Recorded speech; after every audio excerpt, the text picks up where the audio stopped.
रामकृष्ण हरी सर्वांना. आपल्या सर्वांचे भार्गवी सप्तरंग चॅनलवर मनपूर्वक स्वागत आहे.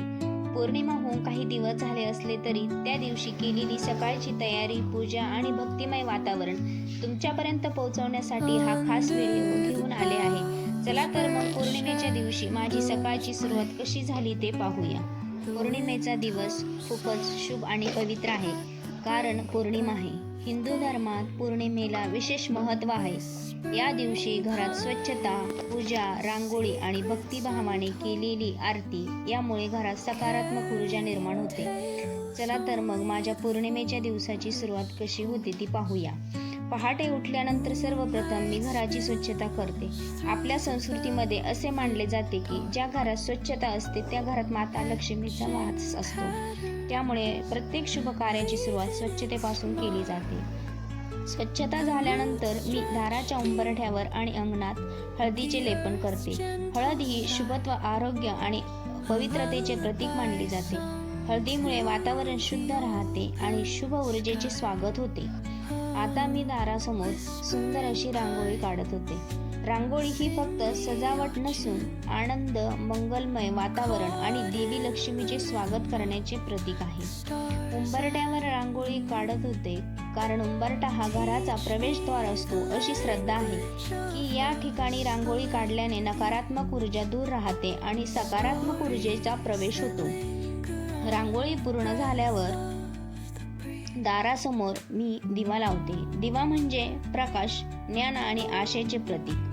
अंधार दूर करून जीवनात सुख, शांती, समृद्धी यावी हीच प्रार्थना दिवा लावताना केली जाते. आणि जेव्हा दिवा प्रज्वलित होतो तेव्हा त्याचा प्रकाश फक्त घर उजळत नाही तर मनालाही शांत करतो. त्या लहानशा ज्योतीत आशा, श्रद्धा आणि सकारात्मकतेचा प्रकाश दडलेला असतो.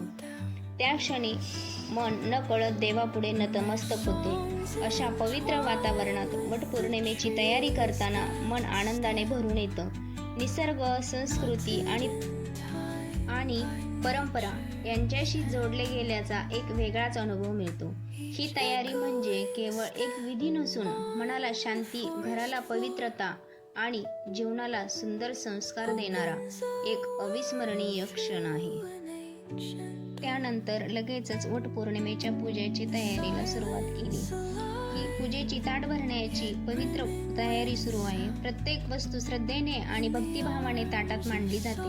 हळद, कुंकू, अक्षदा, फुले, पाने, सुपाऱ्या, वडाला बांधण्यासाठीचा पवित्र दोरा, फळे आणि नैवेद्य. प्रत्येक वस्तूचे स्वतःचे धार्मिक महत्त्व आहे. वटपौर्णिमा हा विवाहित महिलांसाठी अत्यंत पवित्र सण मानला जातो. या दिवशी वडाच्या वृक्षाची पूजा करून सावित्रीने आपल्या पती सत्यवानाचे प्राण यमराजाकडून परत मिळवले. या आदर्शाचे स्मरण केले जाते. वडाचे झाड दीर्घायुष्य, स्थैर्य आणि अखंड जीवनाचे प्रतीक मानले जाते. ही पूजा पतीच्या दीर्घायुष्य, कुटुंबाच्या सुख, समृद्धी आणि आरोग्य, अखंड सौभाग्य प्राप्तीसाठी केली जाते. ताटातील प्रत्येक वस्तू ही श्रद्धा, प्रेम आणि संस्काराचे प्रतीक असते. भक्ती, विश्वास आणि परंपरा यांचा सुंदर संगम म्हणजे वटपौर्णिमा. वटपौर्णिमेची पूजा अत्यंत आनंदात आणि भक्तिभावाने संपन्न झाली. मनाला एक वेगळं समाधान मिळालं. आता दिवसातील एक पुढच्या पवित्र कार्याची वेळ, ती म्हणजे घरात होणाऱ्या श्री सत्यनारायण महापूजेची तयारी सुरू होती. पूजेसाठी लागणारे सर्व साहित्य काढून ठेवले होते. कलश, फुले, हळदी, कुंकू, अक्षदा, नैवेद्य, फळे आणि इतर सर्व साहित्य व्यवस्थित मांडले. प्रत्येक वस्तूचं धार्मिक महत्त्व आणि भक्तिभावाने केलेली पूजा मनाला समाधान देते. पूजा झाल्यानंतर मी श्रद्धेने पौर्णिमेची कथा वाचत होते. ही कथा आपल्याला श्रद्धा, संयम आणि सत्कर्म यांचे महत्त्व शिकवते. कथा ऐकल्याने आणि वाचल्याने मन प्रसन्न होते आणि सकारात्मक विचारांची प्रेरणा मिळते. त्यानंतर संपूर्ण कुटुंबासोबत मी देवाची आरती करते. आरती भक्तीचा सर्वोच्च क्षण, घंटानाद, दिव्याचा प्रकाश आणि मंत्रोच्चार यामुळे संपूर्ण घर भक्तिमय वातावरणाने भरून जाते. श्री सत्यनारायणाची आरती. जय जय दीनदयाळ सत्यनारायण देवा, पंचरथी वाळू श्रीपती तुझ भक्ती भावा. जय देव जय देव जय दीनदयाळ सत्यनारायण देवा.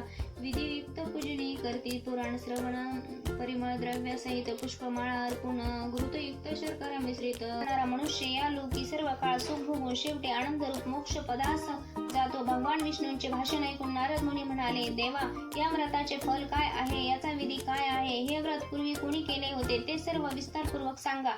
त्याचप्रमाणे हे व्रत कोण कथा म्हणतात.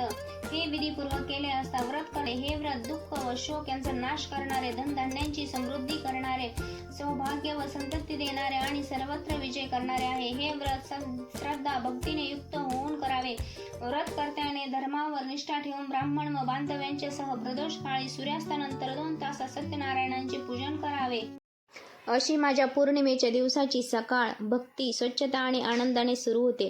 तुम्हीही पौर्णिमेला कोणती विशेष पूजा किंवा परंपरा पाळता ते मला कमेंटमध्ये नक्की सांगा. व्हिडिओ आवडला असेल तर लाईक करा, शेअर करा आणि चॅनलला सबस्क्राईब करायला विसरू नका. धन्यवाद. पुन्हा भेटूया एका नवीन सुंदर व्हिडिओमध्ये. रामकृष्ण हरी. जय श्री हरी.